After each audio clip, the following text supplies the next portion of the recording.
It's no longer the Wild West when it comes to which drones you can fly and where you can fly them. In part 2 of our series on the future of drones in our area, we tackle how to safely and legally take up aerial photography. Drones are skyrocketing in popularity, and that can present challenges. The one I'm holding weighs about 4 pounds, and it can fly more than 40 miles per hour. If this slams into someone or something, it can do a lot of damage. With more people and organizations flying drones, the Federal Aviation Administration has developed ways to let people fly these while reducing the risk of accidents. We're seeing a lot more use in construction. We have a number of companies that use these as a means of doing daily monitoring of construction projects. John Lindstrom knows that drones are going to be big business, even outside of regular photography. They can go out, they can inventory the work site and download that telemetry to the owners, contractors, and show them exactly what the status of a project is. And he knows that people everywhere are buying them. There's no limit to the market, and anyone can buy one, just as anybody could buy an airplane if they wanted to buy one, if they had the money. But unlike a regular airplane, you can pick up a drone for as little as $30. The question is, once it's in the hands of the public, what's happening? John says the trouble comes when drones meet regular aircraft. True issue here is that they are now introducing another aircraft into an existing airspace. There have already been several encounters around the world between drones and airplanes. Some of the near misses are much too close for comfort. As a drone flyer and a helicopter pilot, John knows what can happen if a drone gets in an airplane's way. In an airplane, if you hit it in the fuselage, you could damage body parts, you could, penetrate the skin. Hit just right, the airplane could even crash.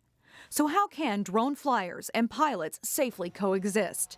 The government is working on ways to make that happen, and John is working to spread the word by teaching classes designed to get drone flyers certified with the FAA. It covers the 5 key areas of knowledge that are going to be on the FAA written exam. Those areas include knowing where it's safe to fly, where you need permission to fly, and where you simply can't fly. One example, there's a 5-mile buffer around airports that have special rules to follow.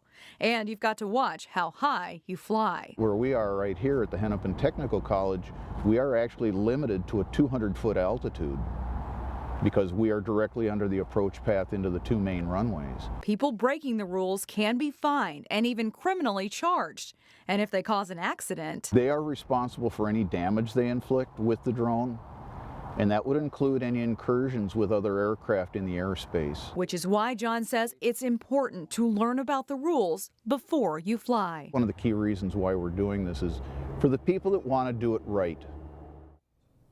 That was Shannon Slatton reporting. If you're interested in flying a drone the right way, there are classes offered throughout the metro area to get you up and running. Well, now that spring has arrived, golfers are eager to play at places like Rush Creek. That day is not too far away. We get more from Eric Nelson. After the February we've all had, I thought we were not going to open until June, but it's certainly looking a lot better. Rush Creek and Maple Grove got hit with a double dose of winter this year. Polar vortex cold and multiple blizzards battered the course. Yeah. But according to Rush Creek GM Derek Stendal, course is actually pretty good. The resilient venue survived Old Man Winter's best punch. Nobody wants to get open more than we do. That's our livelihood and our bread and butter, so we want to go as soon as we can. Despite recent temps in the 40s and 50s, there is still plenty of snow on the course here at Rush Creek, and officials aren't sure when it's going to open. But in the spring, that's par for the course. In 2012, there was green on the greens as Rush was ready to go on St. Patrick's Day. It was 80 degrees and we were looking at each other going, why can't we open? And we did, and it was great. On the flip side, tee time last spring was just before Cinco de Mayo.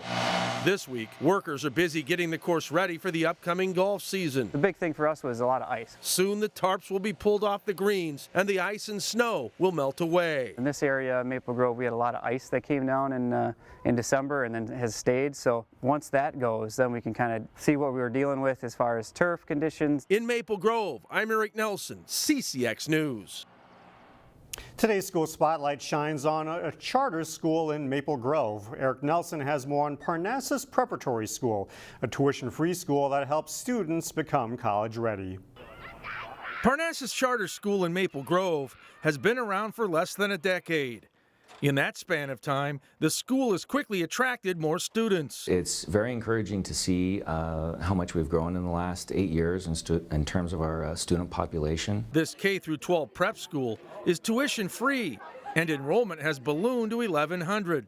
Here, critical thinking is encouraged, and there is an emphasis on the classical trivium, which makes the school unique. We are instructing students in the classics at 3 different levels in the School of Grammar, School of Logic, and School of Rhetoric. Senior Prana Rupareddy I've grown a lot in my communication ability and my reading writing ability. believes Parnassus has given him a solid foundation for college and beyond. Building the core fundamentals, how do you structure arguments, how do you write sentences, how do you speak, how do you critically think about things. Rupareddy likes the school's focus on classical learning and gives the teachers at Parnassus high marks. At an extremely high level, they're just so organized. They teach they have such a high level of depth in what they do. Bottom line is that most Parnassus students are college ready when they graduate. Many of our School of Rhetoric students are taking advanced classes, college in the schools courses, PSEO, and so they've already accomplished many of their college credits. In Maple Grove, I'm Eric Nelson, CCX News.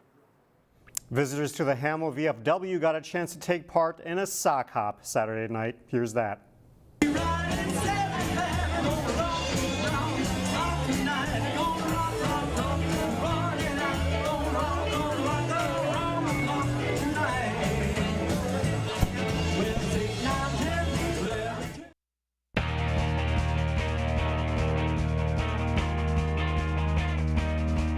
Our recent weather has spring high school teams a little more optimistic about getting their season started. Jay Wilcox has a preview of the Osseo baseball team. Like the Twins, the Osseo baseball team has a new leader this spring. Joe Lavin, who's coached the Osseo town team at the youth level and at Concordia University, takes over as Orioles head coach. I'm excited. I couldn't be happier to be with the Osseo Orioles. I'm looking forward to seeing what this team can do. I think we can do a lot of good things, not only in our conference, but in the section, and maybe make a run. It has been nothing but phenomenal.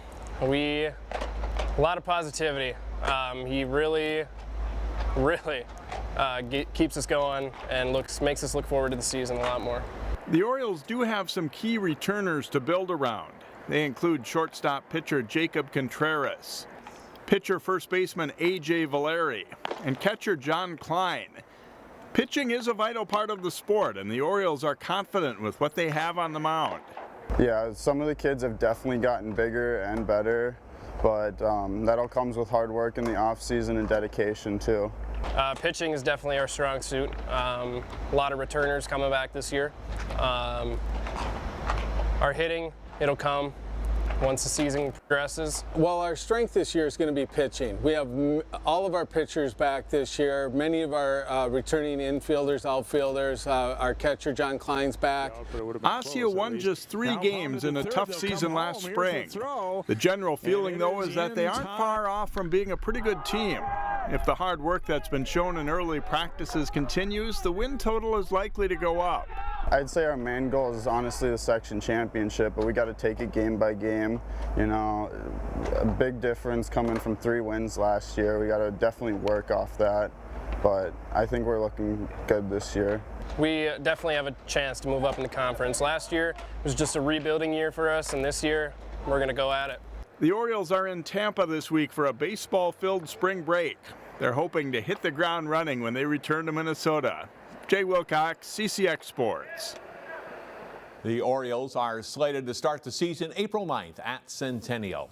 The winter sports season ended Saturday with the conclusion of the state boys basketball tournament.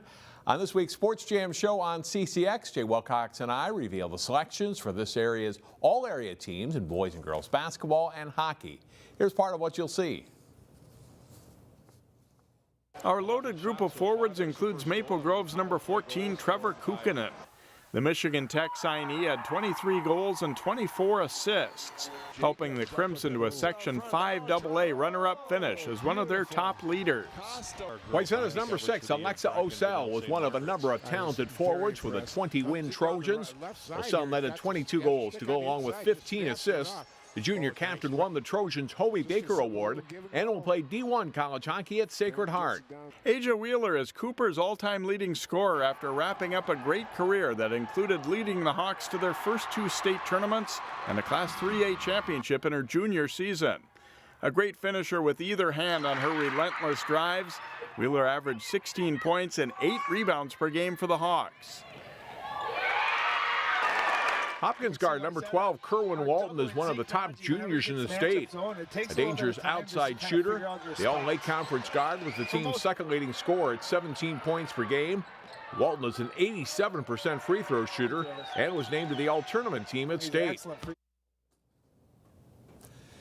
Now you can see all 4 of those teams in their entirety this week on Sports Jam. It's on through Wednesday at 3:30, 6:30, and 9:30 p.m.